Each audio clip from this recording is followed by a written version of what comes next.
அன்பினர்களே, ஈரானும் அமெரிக்காவும் ஒரு அமைதி ஒப்பந்தம் ஒன்றை எட்ட வேண்டும் என்ற ஒரு பெரும் முயற்சியில் பாகிஸ்தான் முற்றுமுழுதாக ஈடுபட்டு வருகின்றது.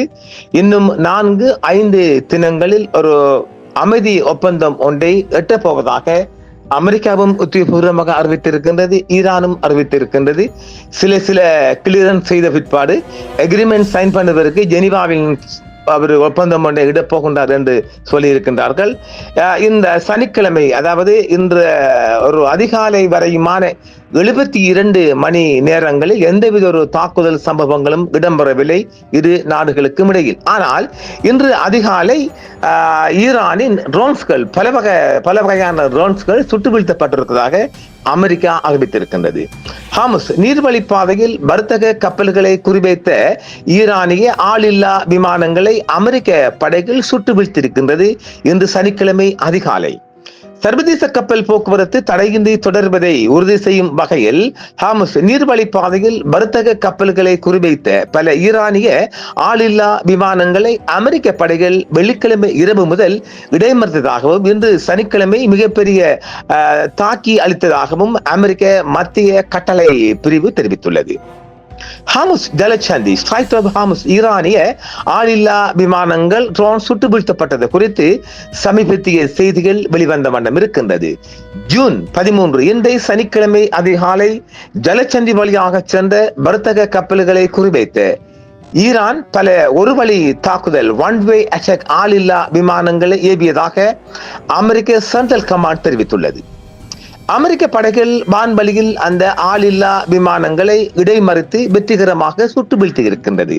இந்த சம்பவத்திற்கு பிறகும் ஹார்முஸ் ஜலசந்தியின் போக்குவரத்து தடையின்றி இயங்குவதாகவும் இந்த முக்கியமான கடல் வழி பாதை தொடர்ந்து திறந்திருப்பதாகவும் அமெரிக்க தரப்பில் உறுதிப்படுத்தப்பட்டிருக்கின்றது. இந்த தாக்குதல் முயற்சி அமெரிக்காவிற்கும் ஈரானுக்கும் இடையே போர் முடிவுக்கு வருவதற்கான சமாதான பேச்சுவார்த்தைகள் தீவிரமாக நடைபெற்று வரும் சூழலில் இந்த நிகழ்வு இடம்பெற்றுள்ளது. இரு நாடுகளும் அமைதி ஒப்பந்தத்தை எட்டுவதற்கு மிக நெருக்கமாக இருப்பதாக இரு நாட்டு தகவல்களும் தெரிவிக்கின்றன. ஈரான் தரப்பிலிருந்து இச்சம்பவம் குறித்து உடனடி கருத்துக்கள் எதுவும் வெளியாகவில்லை. இருப்பினும் கடந்த காலங்களில் ஈரான் ஹார்முஸ் ஜலசந்தியை மூடுவதாக எச்சரிக்கை விடுத்திருந்ததும் குறிப்பிடத்தக்கது. அமெரிக்க அதிபர் டொனால்ட் ட்ரம்ப் அவர்கள் பேச்சுவார்த்தைகள் மூலம் போரை முடிவுக்கு கொண்டு வர முயற்சி எடுத்து வருகிறார். போர்க்கால பதட்டங்களுக்கு மத்தியில் இத்தகைய சிறிய அளவிலான மோதல்கள் தொடர்ந்து நிகழ்ந்து வந்தாலும் அவை சர்வதேச போக்குவரத்தை பாதிக்காதவாறு அமெரிக்க படைகள் தொடர்ந்து கண்காணித்து வருவதாகவும் தெரிவிக்கப்பட்டிருக்கிறது. சர்வதேச கப்பல் போக்குவரத்து தடையின்றி தொடர்வதை உறுதி செய்யும் வகையில் ஹார்முஸ் நீர்வழிப்பாதையில் வர்த்தக கப்பல்களை குறிவைத்த பல ஈரானிய ஆளில்லா விமானங்களை அமெரிக்க படைகள் வெள்ளிக்கிழமை முதல் இன்று சனிக்கிழமை அதிகாலை வரை தாக்கி அளித்துள்ளதாகவே அந்த செய்திகள் வெளிவந்த வண்ணம் இருக்கிறது. ஹார்முஸ் நீர்வழிப்பாதை வழியாக செல்லும் வர்த்தக கப்பல்களை குறிவைத்த பல ஈரானிய ஒரு வழி தாக்குதல் ஆளில்லா விமானங்களை அமெரிக்க படைகள் இடைமறித்து அளித்துள்ளதாகவே சென்ட்ரல் கமாண்ட் தெரிவித்துள்ளது. வெள்ளிக்கிழமை இரவு முதல் இன்று சனிக்கிழமை அதிகாலை வரை கப்பல் போக்குவரத்து தடையின்றி தொடர்ந்த நிலையில் சமீபத்திய மணி நேரங்களில் அனைத்து வான்வழி அச்சுறுத்தல்களும் முறியடிக்கப்பட்டதாக அமெரிக்க சென்ட்ரல் கமாண்ட் தெரிவித்துள்ளது. சென்ட்ரல் கமாண்ட் கூறியதாவது, ஹார்முஸ் நீர்வழிப்பாதை வழியாக செல்லும் வர்த்தக கப்பல்களை தாக்கும் முயற்சியில் ஈரான் பல ஒரு வழி தாக்குதல் ஆளில்லா விமானங்களை ஏவியுள்ளது. நீர்வழிப்பாதை வழியாக போக்குவரத்து தடையின்றி தொடர்வதால் சமீபத்திய மணி நேரங்களில் அமெரிக்க படைகள் அவை அனைத்தையும் சுட்டு வீழ்த்தியுள்ளன என்றும் அந்த பிரிவு மேலும் கூறியிருக்கின்றது. வர்த்தக போக்குவரத்தின் பாதுகாப்பை உறுதி செய்வதற்காக தற்காப்பு நடவடிக்கைகள் மேற்கொள்ளப்பட்டுள்ளதாக ராணுவ அதிகாரிகள் குறிப்பிட்டனர். சர்வதேச வர்த்தக வழித்தடம் போக்குவரத்திற்காக திறந்தே உள்ளது என்றும் ராணுவ தலைமையகம் கூறியதுடன் அந்த முக்கியத்துவம் வாய்ந்த நீர்வழி பாதையில் வர்த்தக போக்குவரத்து எந்தவித இடையூறும் என்று தொடர்கிறது என்பதையும் வலியுறுத்துகிறது.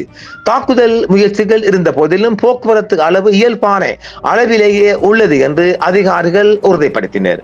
வாஷிங்டனுக்கும் தெஹ்ரானுக்கும் இடையிலான பதற்றத்தை தணிப்பதற்கான நுட்பமான ராஜதந்திர முயற்சிகளுக்கு மத்தியில் இந்த இடைமறிப்பு நிகழ்ந்துள்ளது. ஒரு பரந்த மோதலை தடுப்பதை நோக்கமாக கொண்ட பேச்சுவார்த்தைகள் தொடர்ந்து நடைபெற்று வந்த போதிலும் வளைகுடா பிராந்தியம் முழுவதும் ராணுவ நடவடிக்கைகள் தொடர்கின்றன. இரு தரப்பினர் முக்கிய கடல்வழி பாதையில் உயர்வான தற்காப்பு நிலைகளை தக்கவைத்துக் கொண்டுள்ளனர். இந்த நிலைமைக்கு பிற்பாடு இன்று சனிக்கிழமை முதல் ஜலச்சந்தியில் ஈரான் தனது பாதுகாப்பை பலப்படுத்தி இருக்கின்றது.